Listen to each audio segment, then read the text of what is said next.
So this is our first lesson on factorising, and many of you have asked, well, what's factorising? Well, if I start off simply with a number out the front of a bracket, inside the bracket I've got an algebraic term plus another number, and we know how to expand the brackets because we just do 4 times x, which is 4x, 4 times 2, which is 8. And there's our answer. Well, factorising is the reverse process. We start off with the answer of our expansion, and we need to return it into our form where we've got a term outside of the brackets plus the expression inside the brackets. So it's just the reverse of expanding the brackets. Okay, so expanding the brackets goes this way. Factorising returns it to its original form.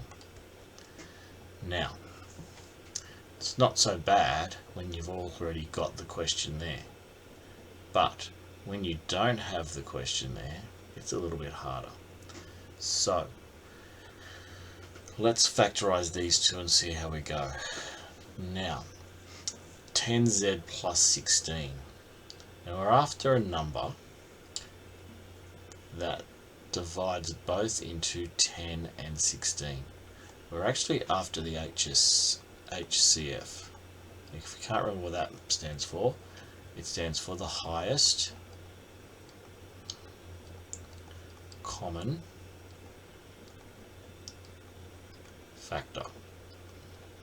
What's the largest number that goes to 10 and 16?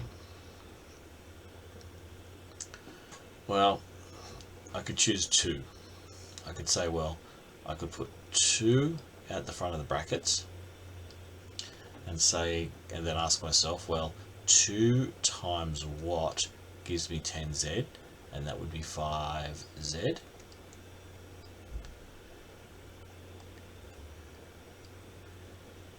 And then 2 times what would give me 16, which of course would be 8. And that's what my answer would be, 2 outside of 5z plus 8. You could also have a quick check to see if there's a number that divides into both 5 and 8, and there's not. So we know that is our answer. Okay, so let's look at the second one. A number that divides into 15 and 20, and that's obviously 5. So if I write 5 out the front in my brackets, what do I put in my brackets? Well, remember when we're expanding out, 4 times x gave us 4x, so I'm going to ask you, 5 times what gives me 15m? 5 times what gives me 15? 5 times 3 gives me 15, and I just have an m on the end. There's a minus there. Now, 5 times what gives me 20? Well, 5 times 4 gives me 20, so we're going to have 4n. And there's my factored form of this expression. Now, why don't you try the questions in question 1 and see how you go.